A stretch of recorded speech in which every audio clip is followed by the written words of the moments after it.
अस्सलाम वालेकुम। हमारे मिर्ज़ा हमीद भाई हैं रावलपिंडी मुग़ल से, और माशाल्लाह से ये कुछ स्टॉक लेके आए हैं। ये आप देख सकते हैं, ज़बरदस्त क्वालिटी की ब्रीड है पेवर माशाल्लाह से, और उनके पास बड़े ज़बरदस्त तरीके से जो है वज़न गेन कर रहे हैं। अपने फार्म को बड़े बेहतरीन तरीके से इसने मैनेज किया हुआ है माशाल्लाह से। ये देखें, और ये लेके आए हैं हमारे पास 3 फीमेल है, और पेमेंट इसको जो है हम करेंगे कैश।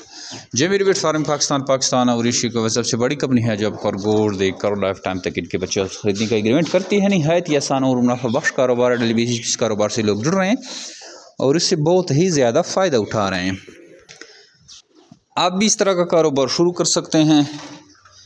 अगर आप इंटरेस्टेड हैं तो आप अपना नाम और शेयर का नाम हमें व्हाट्सअप करें। हमारा व्हाट्सअप नंबर है 0300 294 94 0300 294 94।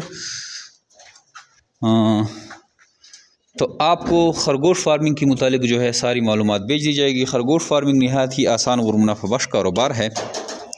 ये माशाल्लाह से आप देख सकते हैं, ये एक फ़ीमेल है, ये अभी बिल्कुल रेडी है। इसने नेस्टिंग भी ख़ुद की है। ये देख बिल्कुल बेड बना लिया है इसने, और अभी ये थोड़ी देर में जो है इसमें बच्चे डिलीवर कर देंगी। बच्चे डिलीवरी में भी आपको कोई हेल्प नहीं चाहिए, इसको ख़ुद बच्चे डिलीवर करेंगी, फिर ख़ुद दूध पिलाती हैं, और ख़ुद जब बड़े होके फिर बाहर आ जाते हैं। यहाँ से अपने जस्ट खुराक और पानी दे देनी है। तो इस तरह ये आसान कारोबार चलता है। और आप जब वापसी हमारे पास बच्चे लाते हैं तो फिर आपसे 24,000 रुपये के हिसाब से एक जोड़ा ख़रीदा जाता है। तो इस तरह ये सिस्टम चलता है। आइए जी मेरे बिटफार्म पाकिस्तान का हिस्सा बने और घर बैठे लाखों रुपये मुनाफा हासिल करें। Thank you. अस्सलाम।